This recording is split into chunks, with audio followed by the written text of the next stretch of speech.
প্রিয় দর্শক, আপনাদের সকলকে আমন্ত্রণ জানাচ্ছি মঞ্চের আজকের আলোচনা।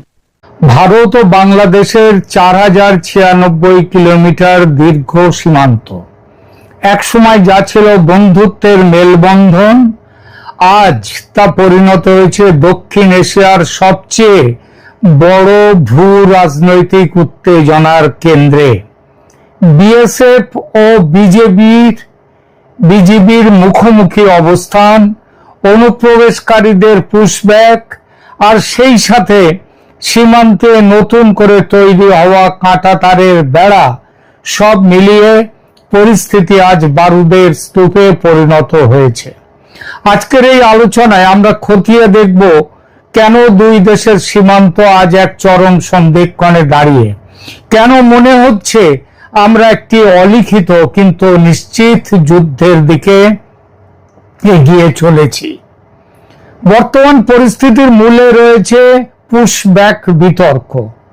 একদিকে ভারত তার অভ্যন্তরীণ নিরাপত্তার খাতিরে অনুপ্রবেশকারীদের, তাও তাদের সংখ্যাটা কম নয়, কমপক্ষে 2 কোটি এবং ঊর্ধ্বপক্ষে 3 কোটিও ছাড়িয়ে যেতে পারে, এই বিরাট সংখ্যক বাংলাদেশি অনুপ্রবেশকারীদের ফেরাতে বদ্ধপরিকর ভারত। অন্যদিকে বাংলাদেশের বর্তমান শাসকরা তাদের গ্রহণ করতে নারাজ। আমরা জানি যে নারাজ হওয়ার পেছনে অনেক বাস্তবিক কারণ আছে। যে দেশ এমনিতেই চরম দারিদ্র্যের মধ্যে রয়েছে, যাদের এই মুহূর্তে সেইভাবে মানুষের খাদ্য, বস্ত্র, বাসস্থানের তেমন করে সুযোগ করে দিতে পারছে না, নানান অসুবিধা রয়েছে তাদের খাদ্যের সবকিছু দিক দিয়ে, তার উপরে 2.5 থেকে 3 কোটি মানুষকে যদি নিতে হয় তাহলে তাদের নানা রকম অসুবিধে, তারা আরো বিপর্যস্ত হয়ে যাবে। শুধু তো 3 কোটি মানুষের জন্য কয়েকদিন আগে ভারতের পররাষ্ট্র দপ্তর থেকে বলেছে যে আজ থেকে 5 বছর আগে মানে শেখ হাসিনা তখন ছিলেন, তখন থেকে 2860 জন মানুষের একটা তালিকা বাংলাদেশের কাছে পাঠিয়ে দেওয়া হয়েছে তাদেরকে গ্রহণ করবার জন্য, নিয়ে যাওয়ার জন্য। বাংলাদেশ তার উত্তর আজ অব্দি দেয়নি। দিলে মুশকিল আছে।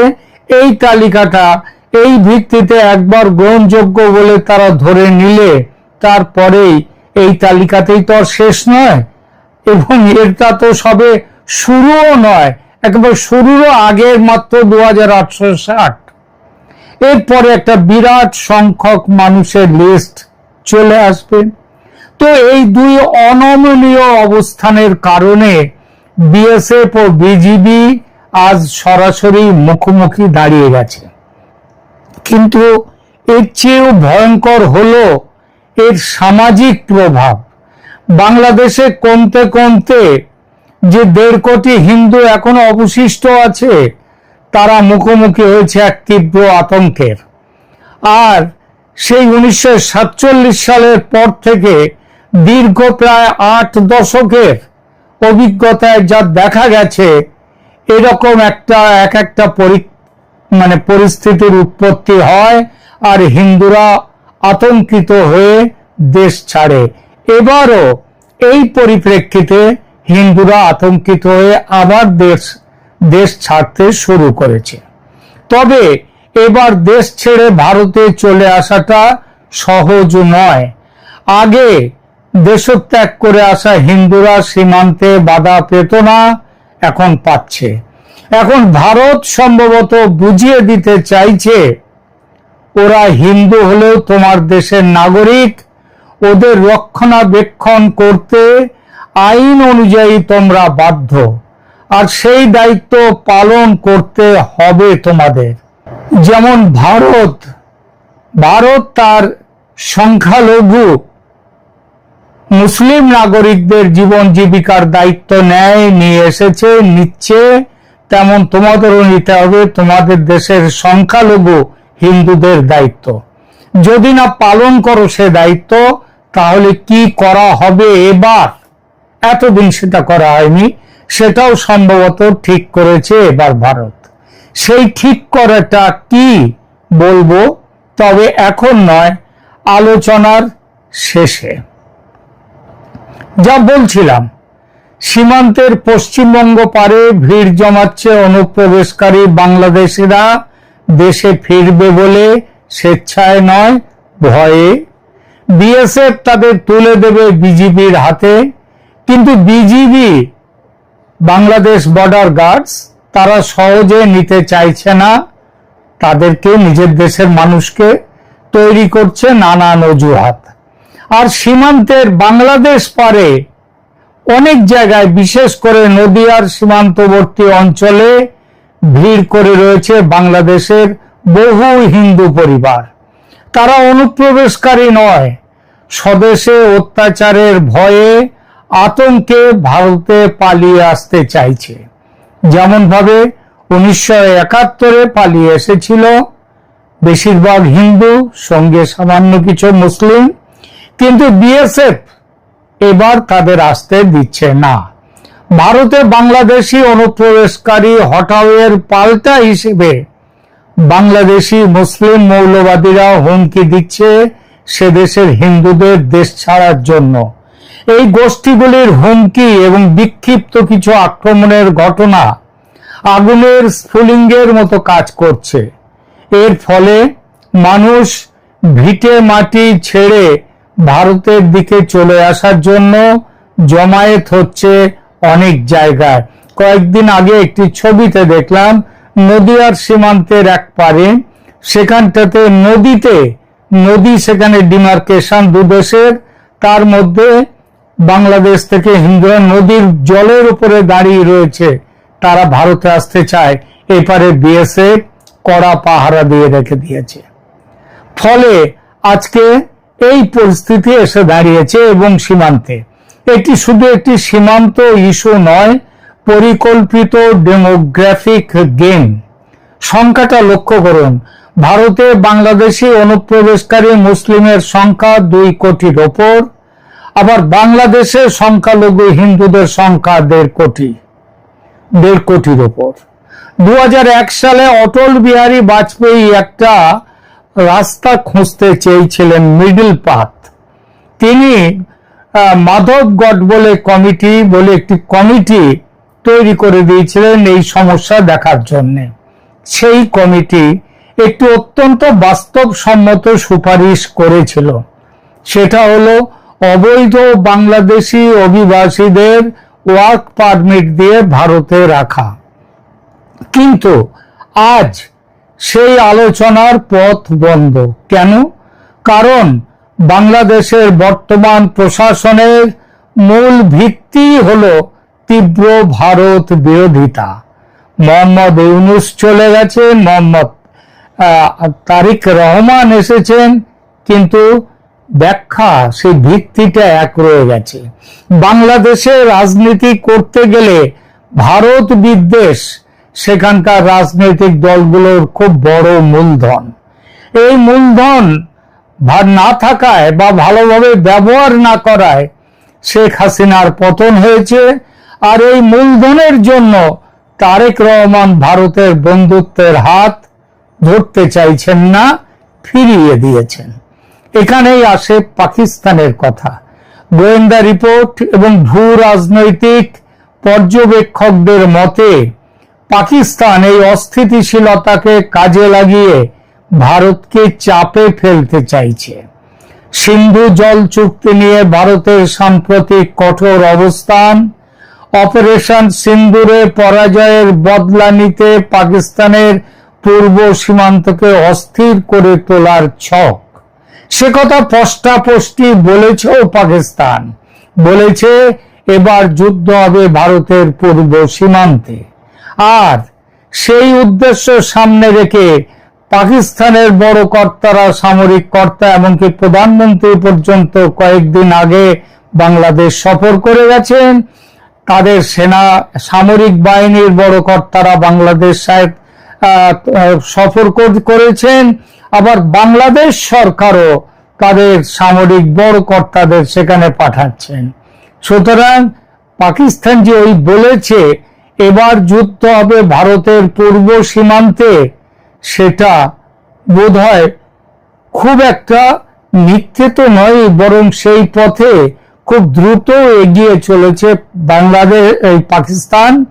আর বাংলাদেশ সরকার তারা না বুঝে ভারত বিরোধিতার কারণে সেই ফাঁদে পা দিচ্ছে। শেখ হাসিনার পতনের পর ভারত ও বাংলাদেশের সম্পর্কের মধ্যে যে শূন্যতা তৈরি হয়েছে, তা আজ শুধু এই দুই দেশের সমস্যা নয়, বরং পুরো দক্ষিণ এশিয়ার নিরাপত্তার জন্য হুমকির কারণ হয়ে দাঁড়িয়েছে। একটা ভরসার জায়গা এখনো আছে, যদিও সামনের সপ্তাহে 8 থেকে 11 জুন নয়াদিল্লিতে বসতে চলেছে বিএসএফ এবং বিজিবির কেন্দ্রীয় পর্যায়ের উচ্চ তরফের বৈঠক। মহাপরিচালক ও শীর্ষ কর্মকর্তারা দুই সংগঠনের তারা বসবেন আলোচনার টেবিলে। কিন্তু সত্যিই কি কোনো সমাধান বেরিয়ে আসবে? আমার বিশ্লেষণ বলছে সমাধান পাওয়া কঠিন শুধু নয়, অসম্ভব। কারণ উভয় পক্ষই তাদের অবস্থানে অনড়। তাই এই বৈঠকটি কেবল একটি কূটনৈতিক আনুষ্ঠানিকতা হয়ে থাকার সম্ভাবনাই প্রবল। আর যদি এই বৈঠকে কোনো রফাসূত্র না মেলে, তবে সীমান্তে সংঘাতের তীব্রতা বাড়ার সম্ভাবনা ভয়ঙ্কর। 90% এটি অপারেশন সিন্দুরের মতো কোনো পরিস্থিতি কি তৈরি করতেই পারে। ভারত যে আর কোনো নরম অবস্থানে থাকবে না, তা দিল্লির সাম্প্রতিক পদক্ষেপগুলো দেখিয়ে দিয়েছে। এই খবরও আসছে দিল্লির রাজনৈতিক সূত্র থেকে, বাংলাদেশের হিন্দুদের যদি এবার গ্রহণ করে ভারত, তবে তাদের জনসংখ্যার আনুপাতিক হারে বাংলাদেশের ভূমির দখল নেবে ভারত। অর্থাৎ বাংলাদেশের 17 কোটি জনতার যদি 1.5 কোটি চলে আসে, তাহলে সেই পরিমাণ, ওই 1.5 কোটির পরিমাণের আনুপাতিক হারে বাংলাদেশের ভূমির দখল নেবে ভারত। এমন কথাও আসছে বর্তমানের সঙ্গে পুরনো বকেয়া হিসাবও মিটিয়ে নিতে এবার পারে ভারত। এছাড়া ভারত সরকার এখন তার উত্তর পূর্বাঞ্চলীয় নিরাপত্তা এবং ভারতের অখণ্ডতা রক্ষায় জিরো টলারেন্স নীতিতে অটল। তাদের কাছে এটি কেবল আর সীমান্ত ইস্যু নয়, এটি জাতীয় অস্তিত্বের প্রশ্ন। অন্যদিকে বাংলাদেশের বর্তমান শাসকরা তাদের রাজনৈতিক অস্তিত্ব টিকিয়ে রাখতে ভারত বিরোধিতাকে হাতিয়ার করেছেন।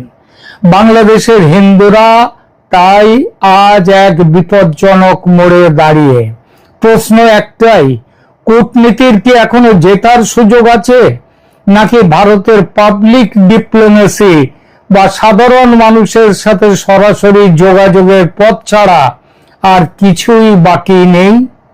নাকি আমাদের প্রস্তুত থাকতে হবে এক অনাকাঙ্ক্ষিত সংঘাতের জন্য?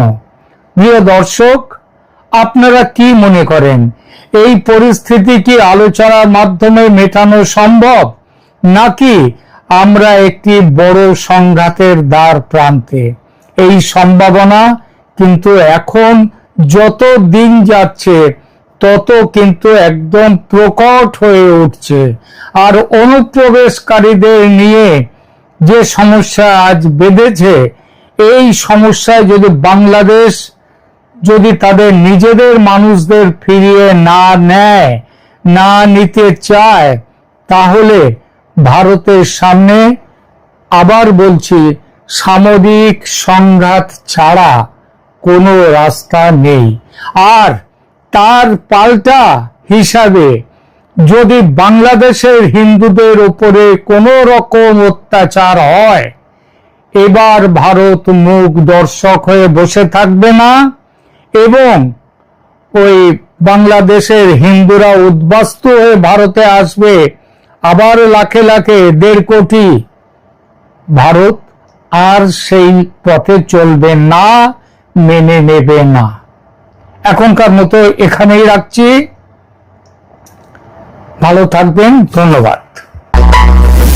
আজ পশ্চিমবঙ্গের রাজনীতিতে সবচেয়ে বড় প্রশ্নগুলোর একটি হলো, সরকার আছে, মুখ্যমন্ত্রী আছেন, শপথও হয়ে গেছে, কিন্তু পূর্ণাঙ্গ মন্ত্রিসভা কোথায়? ভোটের ফল বেরিয়েছে 22 দিন আগে। মুখ্যমন্ত্রী সহ 6 জন মন্ত্রী শপথ নিয়েছেন, 17 দিন হয়ে গেল, কিন্তু এখনো পুরো মন্ত্রিসভা গঠিত হয়নি। এটা কি স্বাভাবিক প্রশাসনিক বিলম্ব, নাকি এর পেছনে চলছে তীব্র গোষ্ঠীদ্বন্দ্ব, ক্ষমতার টানাটানি আর পর্দার আড়ালের লবি রাজনীতি? দর্শক, পশ্চিমবঙ্গের মতো বিশাল রাজ্যে সরকার গঠনের পরে এত দীর্ঘ সময় ধরে মন্ত্রিসভা ঝুলে থাকা কোনো ছোটখাটো বিষয় নয়। কারণ মন্ত্রিসভা শুধু রাজনৈতিক পুরস্কার বন্টনের জায়গা নয়, এটা প্রশাসনের ইঞ্জিন। শিক্ষা, স্বাস্থ্য, সেচ, পঞ্চায়েত, স্বরাষ্ট্র, শিল্প, কৃষি সব দপ্তরের দায়িত্ব ভাগ না হলে সরকার আসলে আংশিক গতিতে চলে।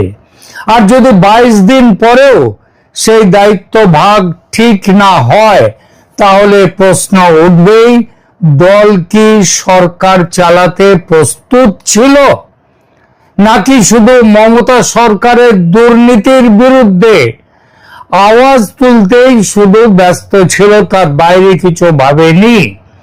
এখন রাজনৈতিক মহলে সবচেয়ে বেশি যে আলোচনা শোনা যাচ্ছে তা হলো, কে মন্ত্রী হবেন এই নিয়ে বিজেপির ভেতরে তীব্র টানাপোড়েন চলছে।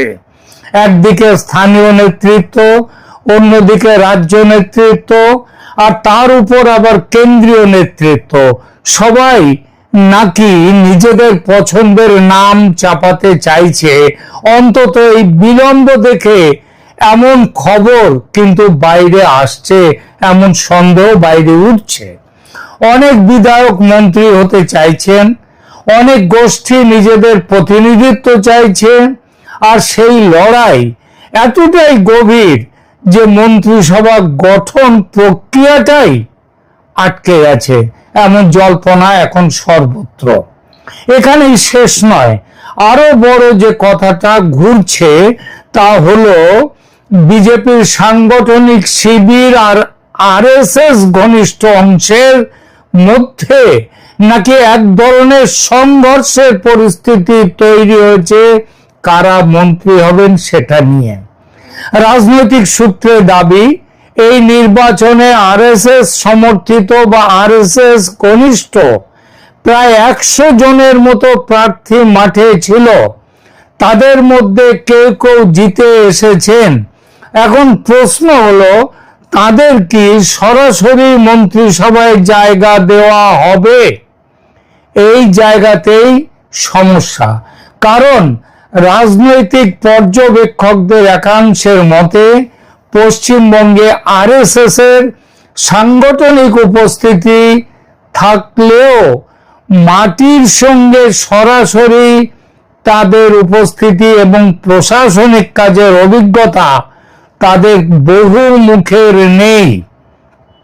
আন্দোলন, মতাদর্শ, ক্যাডার নেটওয়ার্ক এসব এক জিনিস, কিন্তু সরকার চালানো সম্পূর্ণ আলাদা জিনিস। ফাইল বোঝা, আমলাতন্ত্র সামলানো, জেলা প্রশাসনের সঙ্গে কাজ করা, নীতি বাস্তবায়ন করা, দপ্তর পরিচালনা, এসব অভিজ্ঞতা ছাড়া শুধু মতাদর্শ দিয়ে চলে না কোনো সরকার। এবং সেখানেই নাকি কড়া অবস্থান নিয়েছেন শুভেন্দু অধিকারী ও বিজেপির কেন্দ্রীয় নেতৃত্বের একাংশ। জল্পনা বলছে, তারা চান না যে শুধু আরএসএস ঘনিষ্ঠ হলেই বা আরএসএস ঘনিষ্ঠ বলেই কেউ মন্ত্রী হোক। তাদের যুক্তি, মন্ত্রিত্ব হবে রাজনৈতিক আনুগত্যের ভিত্তিতে, যতটা নয় তার যতটা ঠিক ততটাই প্রশাসনিক সক্ষমতা এবং দলের বৃহত্তর কৌশলের ভিত্তিতে। বৃহত্তর কৌশল কথাটা মাথায় রাখতে হবে।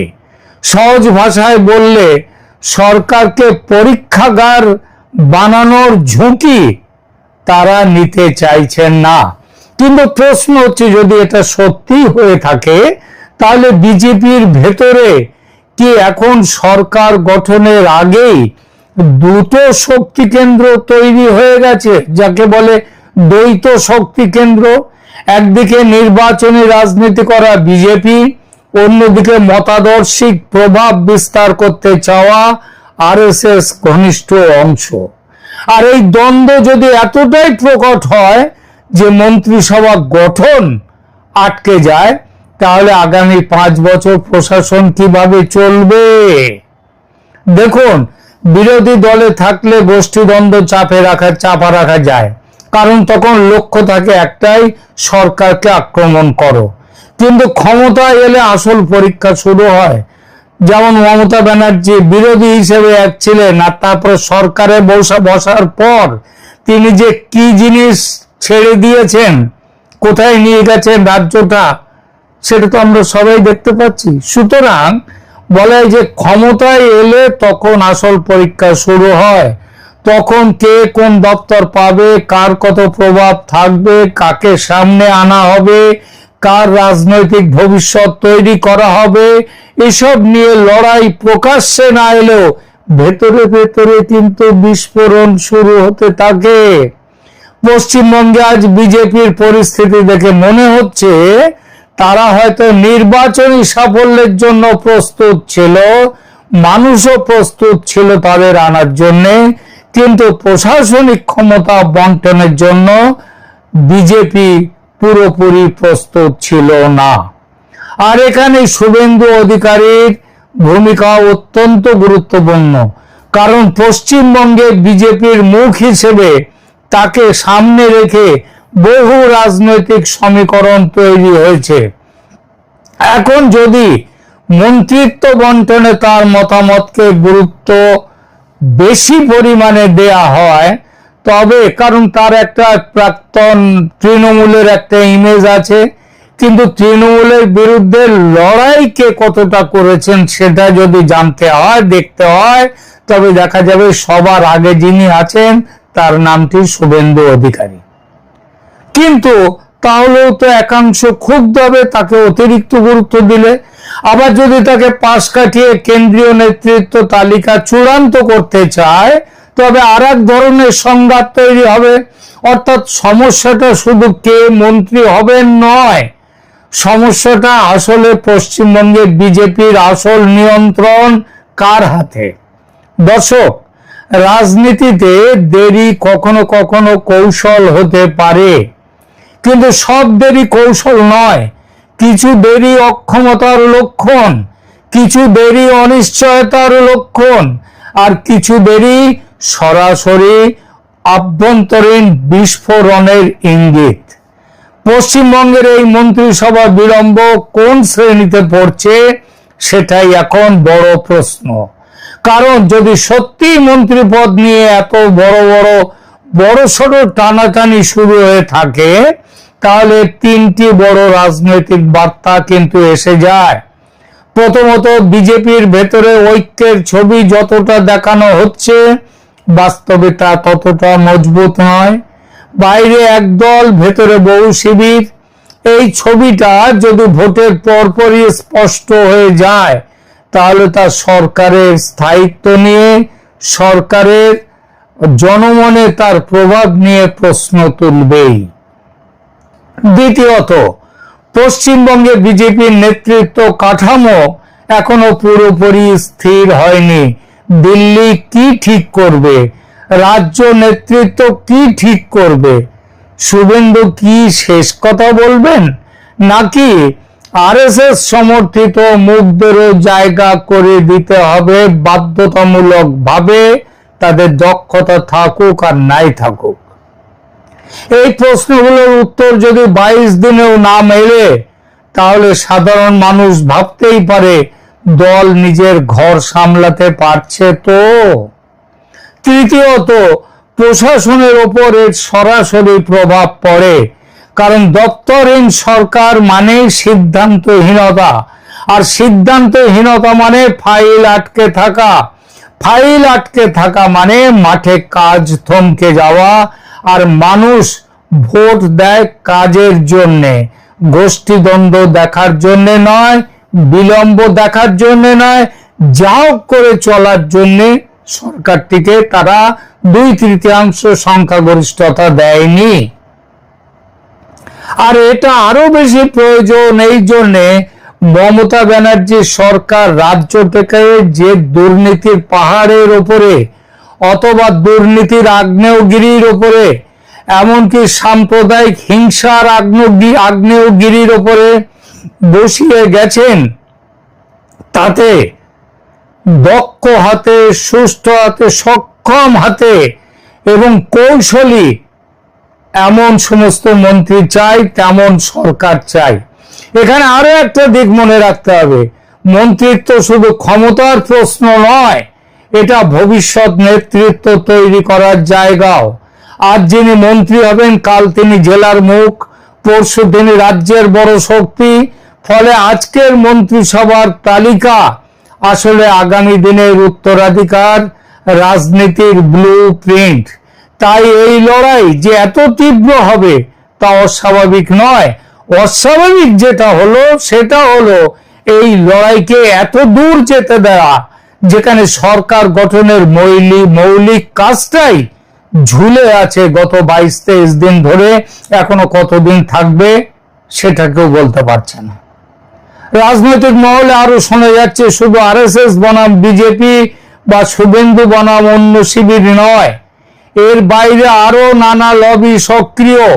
কেউ জাতিগত সমীকরণ দেখছে, কেউ আঞ্চলিক ভারসাম্য দেখছে, কেউ পুরনো সংগঠক বনাম নবাগত নেতার প্রতিনিধিত্ব চাইছে, কেউ আবার ভোটে জেতানো মুখদের পুরস্কার দাবি করছে। এই সব চাপ একসঙ্গে এসে যদি মন্ত্রিসভা গঠন আটকে দেয়, তাহলে সেটা শুধু সাংগঠনিক সংকট নয়, এটা নেতৃত্বের সক্ষমতার পরীক্ষা। আর এখানে বিজেপির জন্য রাজনৈতিক ঝুঁকি সবচেয়ে বড়, কারণ এতদিন তারা প্রতিপক্ষের বিরুদ্ধে একটি আক্রমণাত্মক বয়ান ব্যবহার করেছে।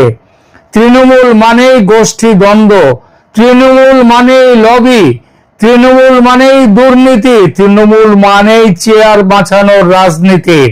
এখন যদি একই অভিযোগ বিজেপি তারা যদি তাদের নিজেদের ঘাড়ে চেপে বসে, কিংবা তারা যদি মমতার আমলের এই যেটা ছিল তাদের পরিচয়, সেই পরিচয়টাকে মুছে দেওয়ার ব্যাপারে যোগ্যভাবে কাজ না করতে পারে, তাহলে নৈতিক উচ্চভূমি যেটা বিজেপির আছে অনেকটাই হারিয়ে যাবে। বিরোধী থাকাকালীন যে ভাষায় তারা অন্যকে আক্রমণ করেছে, ক্ষমতায় এসে সেই একই আক্রমণের মুখে তাদেরও পড়তে হবে। সাধারণ মানুষ খুব সূক্ষ্ম রাজনৈতিক তত্ত্ব দেখে না, তারা সরল প্রশ্ন করে, সরকার গঠন হয়েছে তো, কাজ শুরু হয়েছে তো, মন্ত্রী কারা, আমার এই দপ্তর কে সামলাবে, সিদ্ধান্ত কবে হবে। 22 দিন কেটে যাওয়ার পরে যদি এসব প্রশ্নের স্পষ্ট উত্তর না পাওয়া যায়, তাহলে মানুষের মনে সন্দেহ তৈরি হবেই। মনে রাখতে হবে, পশ্চিমবঙ্গে বিজেপি যেভাবে ক্ষমতায় এসেছে, সেটা যদি কেরলের মতো কিংবা কেরলের মতো যদি সেখানে কে মুখ্যমন্ত্রী হবে সেই প্রশ্নটা এখানে নেই, কিন্তু কারা মন্ত্রী হবে বলে কেরলেও আজকে ঝুলে রয়েছে। তো এই যে সমস্ত ব্যাপারগুলো রয়েছে, এগুলো মানুষের মনে অহেতুক সন্দেহ তৈরি করবেই। আর রাজনীতিতে সন্দেহ একবার ঢুকে গেলে সেটা বিরোধীরা মুহূর্তে তাকে অস্ত্র বানিয়ে ফেলবে। সব শেষে কথাটা খুব পরিষ্কার, যদি এই বিলম্বকে কেবলমাত্র প্রক্রিয়াগত হতো, এই বিলম্ব, তাহলে এতদিনে মন্ত্রিসভা তৈরি হয়ে যেত।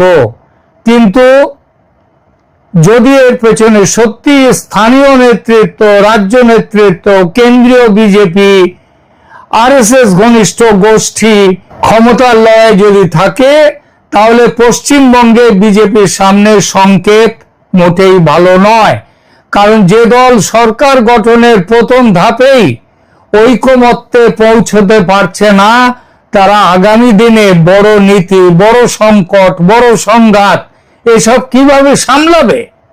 এখন পুরো রাজ্যের নজর একটাই জায়গায়, পূর্ণাঙ্গ মন্ত্রিসভার ঘোষণা কবে হবে। সেই তালিকা বেরোলেই অনেক প্রশ্নের উত্তর মিলবে। কারা বাদ পড়লেন, কারা জায়গা পেলেন, কোন শিবির জিতলো, কার প্রভাব বাড়লো, কার কমলো, সব স্পষ্ট হয়ে যাবে। কিন্তু ততক্ষণ পর্যন্ত একটা কথাই বলা যায়, পশ্চিমবঙ্গে শুধু সরকার গঠন হয়নি, শুরু হয়েছে ক্ষমতার ভেতরে ক্ষমতার যুদ্ধ। আর এই যুদ্ধ যত দীর্ঘ হবে, বিজেপির ভবিষ্যৎ পথ কিন্তু তত বেশি করে প্রশ্নের মুখে পড়বে। কথাটা বিজেপি নেতৃত্ব তারা মাথায় রাখলে ভালো হয়। ধন্যবাদ।